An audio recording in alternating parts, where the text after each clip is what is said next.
Please turn with me to Deuteronomy chapter 28.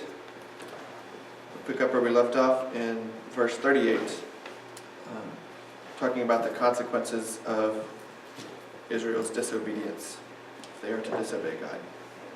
Deuteronomy 28:38. You shall bring out much seed to the field, but you will gather in little, for the locust will consume it.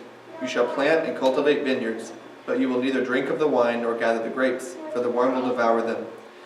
You shall have olive trees throughout your territory, but you will not anoint yourself with oil, for your olives will drop off. You shall have sons and daughters, but they will not be yours, for they will go into captivity. The cricket shall possess all your trees and the produce of your ground. The alien who is among you shall rise above you higher and higher, but you will go down lower and lower. He shall lend to you, but you will not lend to him. He shall be the head, and you will be the tail. So all these curses shall come on you and pursue you and overtake you until you are destroyed, because you would not obey the Lord your God by keeping his commandments and his statutes which he commanded you. They shall become a sign and a wonder on you and your descendants forever, because you did not serve the Lord your God with joy and a glad heart for the abundance of all things. Therefore you shall serve your enemies, whom the Lord will send against you, in hunger and thirst, in nakedness and in the lack of all things. And he will put an iron yoke on your neck until he has destroyed you. The Lord will bring a nation against you from afar, from the end of the earth, as the eagle swoops down, a nation whose language you shall not understand, a nation of fierce countenance, who will have no respect for the old, nor show favor to the young. Moreover, it shall eat the offspring of your herd and the produce of your ground until you are destroyed, who also leaves you no grain, new wine, or oil, nor the increase of your herd, or the young of your flock, until they have caused you to perish. It shall besiege you in all your towns until your high and fortified walls, in which you trusted, come down throughout your land. And it shall besiege you in all your towns throughout your land, which the Lord your God has given you. Then you shall eat the offspring of your own body, the flesh of your sons and of your daughters, whom the Lord your God has given you, during the siege and the distress by which your enemy will oppress you.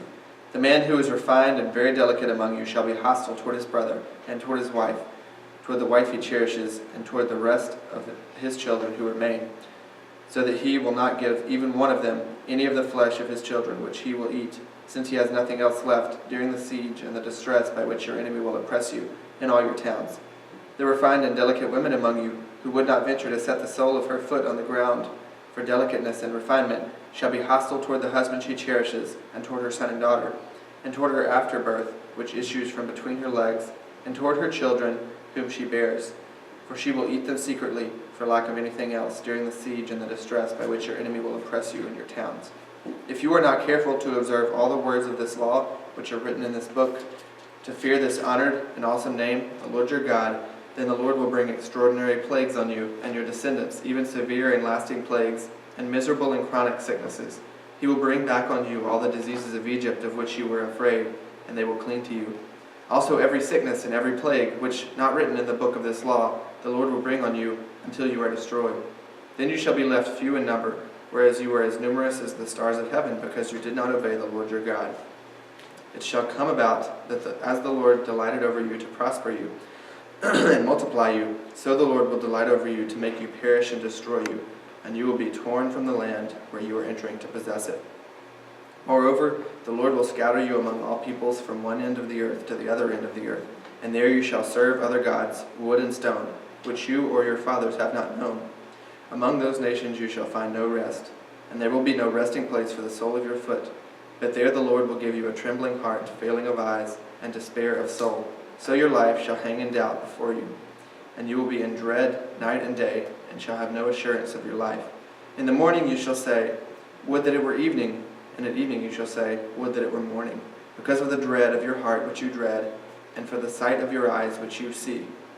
The Lord will bring you back to Egypt in ships, by the way about which I spoke to you. You will never see it again. And there you will offer yourselves for sale to your enemies as male and female slaves, but there will be no buyer.